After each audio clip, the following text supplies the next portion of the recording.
a sweating glass on a cafe table, your phone face up, screen lighting like a pulse. Even when the message is sharp, you tell yourself it is passion, because your chest is alive in a way it has not been in months. You also feel smaller, like the room has narrowed until there is only him.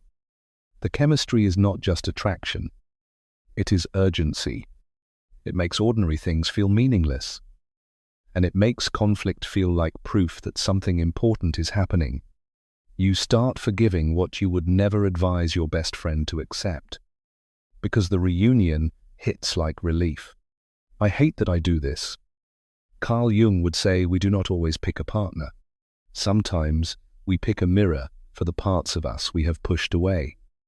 And then we call the reflection destiny. In this video, we are going to name the signs you might be dating your shadow, and why the pull can feel dangerous even when it feels like love. There is a particular kind of spark that does not simply warm you. It takes your air. It turns a normal afternoon into a private weather system, where the smallest glance feels like thunder in the body. Picture a cafe table by the window. The glass is sweating onto a paper napkin, the ice melting faster than you can drink it, and your phone sits face up like a tiny altar. You tell yourself you are just waiting for plans, but really you are waiting for permission to relax.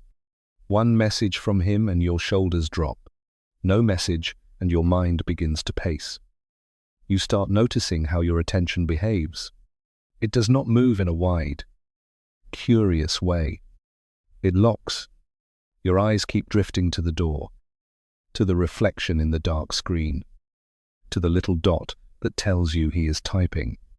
It feels romantic at first, like you have finally found something that matters. But it is also a strange kind of narrowing, like the world has gone quiet except for one voice. When the chemistry is like this, it can feel like fate, not because it is peaceful, but because it is intense. You start believing the intensity means truth. You start treating the highs as evidence of meaning, even when the lows are teaching you what life will feel like in between. In Jungian language, the shadow is the part of you that got exiled in order to be loved. In plain life, it is the side of you that says, I want more. I want it now. I want you to choose me. And I do not want to feel stupid for wanting that. Dating your shadow often begins when someone gives that exiled side a stage. They wake up your hunger, your anger, your boldness, your recklessness, and it feels like you are finally alive. But aliveness is not the same as safety.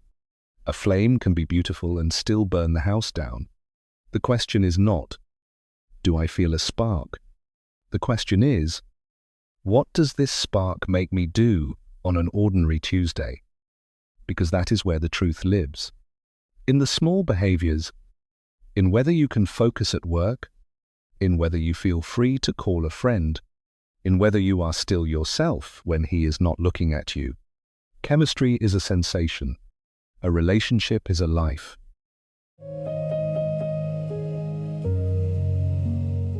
It is 10:45 p.m. and the cafe is almost empty. Chairs turned upside down on a few tables like quiet warnings. Your phone lights up and his eyes flick to it, quick as a reflex.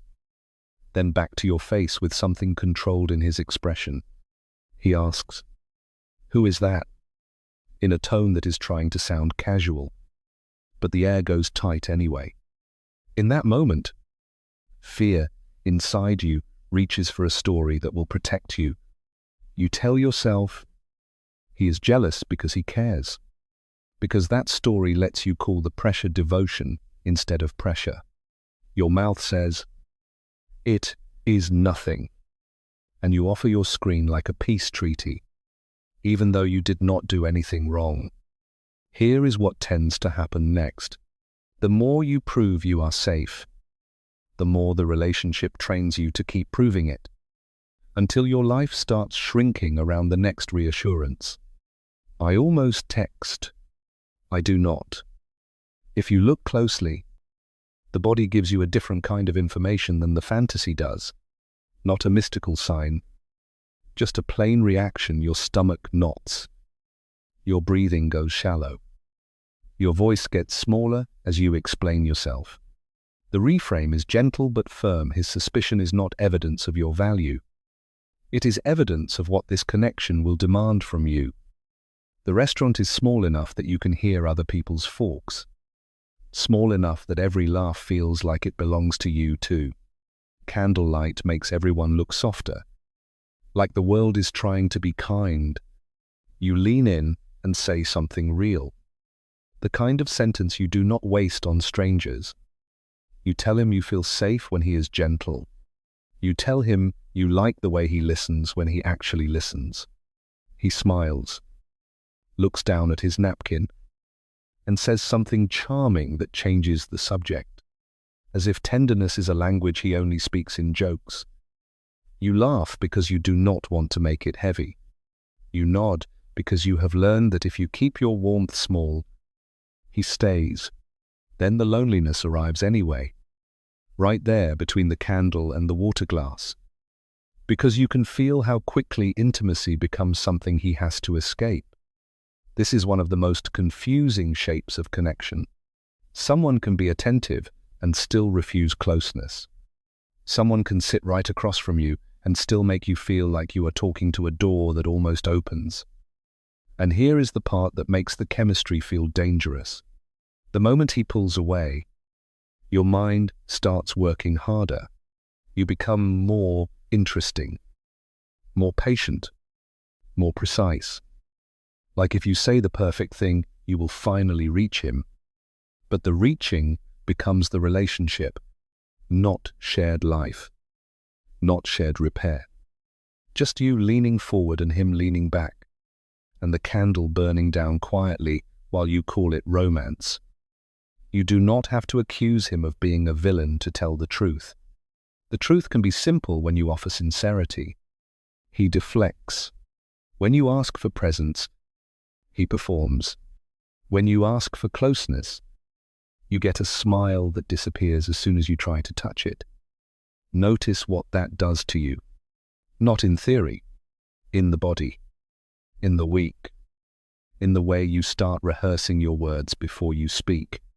A connection that is real does not require you to keep shrinking your honesty to keep someone seated at the table. The party looks warm from the outside. Yellow kitchen light. A bowl of chips sweating salt onto the counter. Someone's playlist slipping into the next song like it is trying not to interrupt the mood. He is magnetic here. He tells a loud story and everyone leans in. And for a few minutes you feel lucky, like you are standing beside a man who can make a room brighten. Then you notice his hand keeps touching his phone in his pocket. The same little checking motion, like a habit that does not care who is watching. You catch it in fragments. His laugh comes half a beat late when the attention is not on him. His eyes scan the doorway when the conversation turns quiet. He drifts toward the loudest cluster of people the way someone drifts toward a heater. Not because he loves the warmth, but because he cannot bear the cold. You try to meet him in the hallway for a moment of calm. You say, "Are you okay?" Softly, almost like you are not allowed to ask. He smiles too quickly and says, "I am fine," and then steps back into the room as if the crowd is a shield. This is where dangerous chemistry hides behind charisma. You start thinking, he is just misunderstood. He just needs time. He just needs the right kind of love. And sometimes you are not even wrong. But the cost still lands on you, because the relationship begins to reward you for being convenient, not for being real. You learn to bring your feelings in small portions, like snacks, so he does not choke on them. And the more you adapt, the more your body learns that connection means performing too. You become the calm one, the patient one, the one who can handle him. You start acting like the crowd, always making it easy, always keeping it light, always pretending the missing intimacy is not missing. A relationship that can only exist under party lights is not intimacy, it is relief. And relief is addictive, especially if you have been holding your breath for a long time. The used bookstore smells like damp paper and dust that has been warmed by sun. You run your finger along a rough spine, not really reading titles, just letting your mind drift the way it does when you are trying not to think about him. Then you open a book at random and find pencil notes in the margin, someone else's quiet insistence on what matters. Your chest drops with a familiar ache. It is not even about the book. It is the feeling of wanting to be the one who understands him better than anyone has, the one who finally makes him soften, the one who turns his locked door into a home. This is shadow projection. In plain life, it means you fall hard for someone who carries the traits you were taught to hide, and you chase them like they are the missing piece of you. Maybe he is bold in the way you were told to be polite. Maybe he is selfish in the way you were told to be giving. Maybe he refuses to explain himself. And a part of you envies that freedom so much you turn it into charisma. You stand there between the narrow shelves, the floorboards creaking under your feet, and you realize the chemistry has a job. It keeps you circling the same lesson. Because the relationship lets you feel a version of yourself you have not fully claimed. And the dangerous part is not that he has shadows. Everyone does. The dangerous part is that you start negotiating with your own disowned traits through him, instead of taking them back as yours. You close the book and hold it for a second longer than necessary, not as a dramatic moment, just a small interruption. A quiet thought rises, almost embarrassed. Maybe I am not trying to love him. Maybe I am trying to finish myself.